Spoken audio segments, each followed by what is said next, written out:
Well, another game done, as this one I did all the way back in October. This is my Belgium game on the Infamy mod that Moonby made. In fact, I made this game before I did my Spain Infamy mod 2 months later, because I wanted to make sure everything was working right with it, because there was something wrong with the original one he did, and I wanted to make sure that error or whatever was gone before I did a playthrough. And now that I finished the entire game, I'm sure it's safe now, especially since I'm already into, like, I think the 1900s on my Spain Infamy mod game, which I gotta get back to very soon. And yeah, so I had to do Belgium for the first time, and yeah, this is one weird-ass game, as of course, yeah, you're looking at, I beat the snot out of France, but of course, that weird quirk that I said before in my problems with the game is, Paris is separated by France itself, but because you can't take over the capital province until you conquer them completely, France is completely surrounded by their capital. That's really weird to have your capital separated by hundreds of miles from the rest of your area. So weird. They really need to... Someone maybe should make a mod. I know Sir Light does it, like I said before. You should be able to take over capital provinces and be forced to move your capital somewhere else, or even change the capital wherever you want, like on EU4.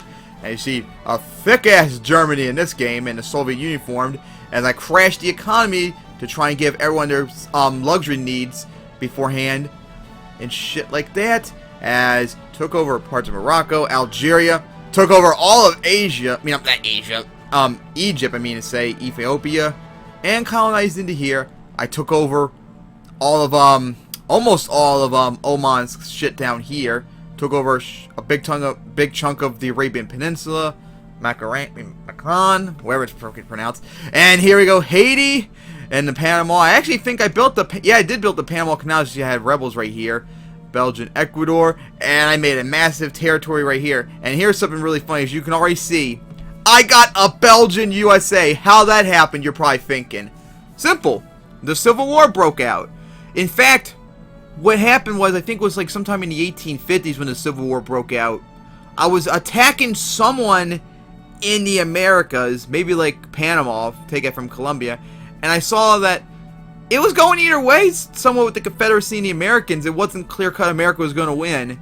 So I decided, hey, you know what? Before the Confederacy eventually falls, why don't I take something from them? So I went for Florida, I invaded, and I conquered a bunch of it. And I wanted to take over more, but the CSA decided to give up and surrender me Florida to try and fight America. And as soon as they did that, as soon as the Confederacy fell, America attacked me.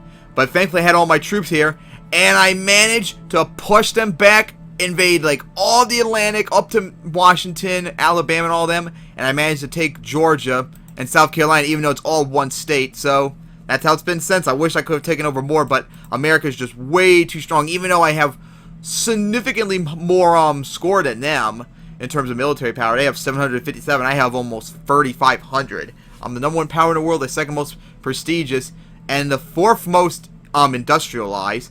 But of course I haven't finished showing you off the rest of the map, as I took over Brunei, a good chunk of Vietnam almost, and I took over a shit ton of China. Matter of fact, that was the last war. I did take this last province right here. No, it wasn't my last war, but it was the last war I actually got something from it, and I took over Korea, as you can see. So yeah, interesting game it was. First time playing as Belgium. Second greatest power in the world behind the super thick Germany that I was scared shitless for the entire game. Afraid that they were going to attack me and all.